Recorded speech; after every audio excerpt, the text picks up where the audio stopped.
मस्साजोगचे सरपंच संतोष देशमुख हत्या प्रकरणाची पुनरावृत्ती सिंधुदुर्गामध्ये झाल्याचा आरोप माजी आमदार वैभव नाईक यांनी केलाय।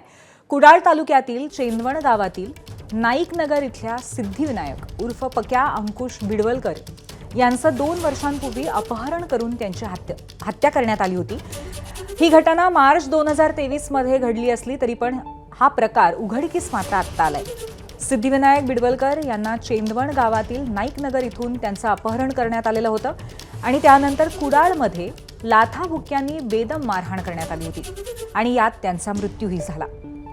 संशयित आरोपी अमोल शिरसाट याच्या घरामध्ये सिद्धिविनायक बिडवलकर यांना लाथाबुक्क्यांनी मारहाण करण्यात आली, ज्यात त्यांचा मृत्यू झाला। नंतर या मृतदेहाची सातारा सावंतवाडी इथल्या स्मशानभूमीमध्ये नेऊन विल्हेवाट लावण्यात आली। या प्रकरणातील 4 आरोपींना आता अटक करण्यात आली आहे आणि या घटनेने संपूर्ण सिंधुदुर्ग जिल्हा हादरलाय। बीडपेक्षा सिंधुदुर्ग जिल्ह्यामध्ये दहशतीची मोठी परिस्थिती निर्माण आणि कायदा सुव्यवस्थेचा पूर्णपणे बोजवारा उडलेला आहे।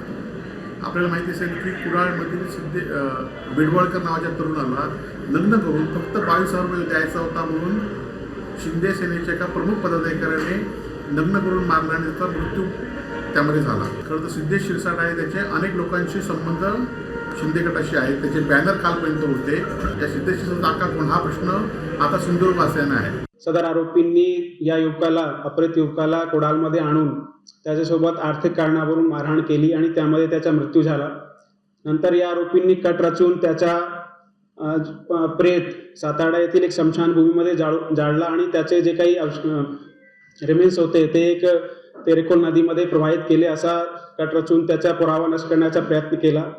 असे निष्पन्न झाल्याने या गुन्ह्यामध्ये भारतीय दंड संहिता कलम 302, 120 ब आणि 201 असे अधिकचे कलम यामध्ये समावेश करण्यात आलेले आहेत। या गुन्ह्याचा अधिक तपास निफ्ती पोलीस ठाण्याचे सहाय्यक पोलीस निरीक्षक भीमसेन गायकवाड करीत आहेत।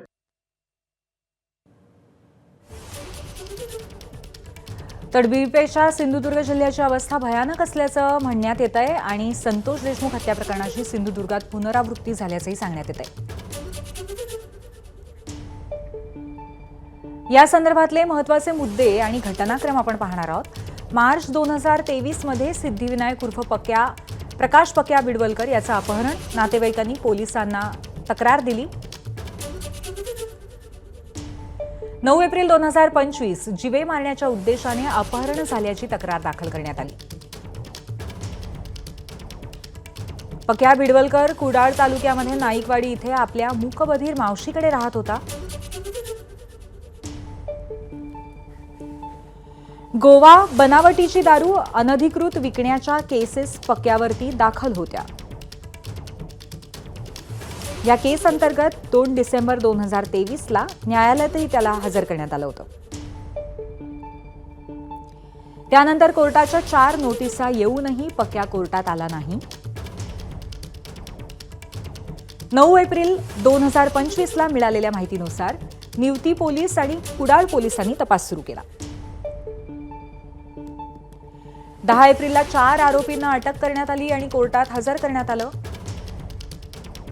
आरोपी सिद्धेश शिरसाटने हत्येची कबुली दिली आणि मारहाण करून पक्याची हत्या केल्याचीही कबुली दिली। मृत्यूनंतर पक्याचा मृतदेह सातारा इथल्या जंगलातील स्मशानात जाळून राख करण्यात आला आणि हाडं नदीत टाकल्याचंही उघड झालं।